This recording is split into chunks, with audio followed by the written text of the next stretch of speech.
প্রত্যাশাকে, প্রত্যাশা হচ্ছে যে কি আমরা একটা নতুন বাংলাদেশ চাই।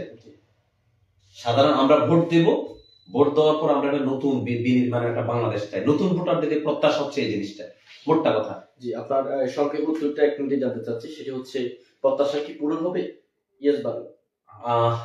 প্রত্যাশা, প্রত্যাশা যেসব গণতন্ত্রকে যেভাবে একটি চক্র কুক্ষিগত করা হচ্ছে, সে প্রত্যাশা তো আমি সে পূরণ আমি দেখছি না।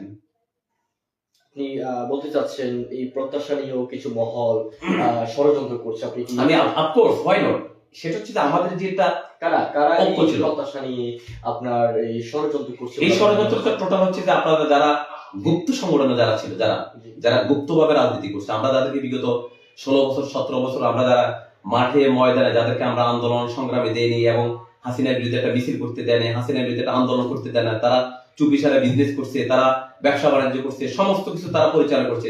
তারা তারা মানে কার, আপনি তো ভালো করে জানেন। আপনি আচ্ছা, যাই হোক, আমি দ্বিতীয় প্রশ্ন জানতে চাচ্ছি, আমাদের প্রত্যাশা বলতে আপনি কি বুঝছেন? ভোট দেওয়া নাকি মানুষের এই ভোটের মাধ্যমে যে সকল অসমাপ্তি, যে অসমাপ্ত পাওয়াগুলো, সেগুলো একজন ভোটার পাওয়া কি আপনি বুঝছেন? আমি তো কথা মানে শেষ করতে হবে। জি, আপনি জি। প্রশ্ন করছেন, আমি তো কথাটা বলতেছি। জি, গণতন্ত্র মানে হচ্ছে শুধু ভোট দেওয়া না। জি।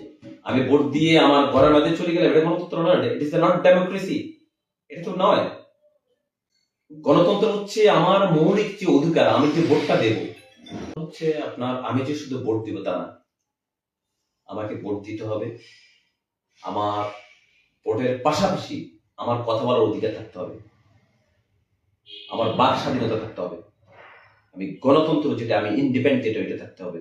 আপনি প্রশ্ন করছেন যে সাধারণ যে ভোটার আমাদের প্রত্যাশা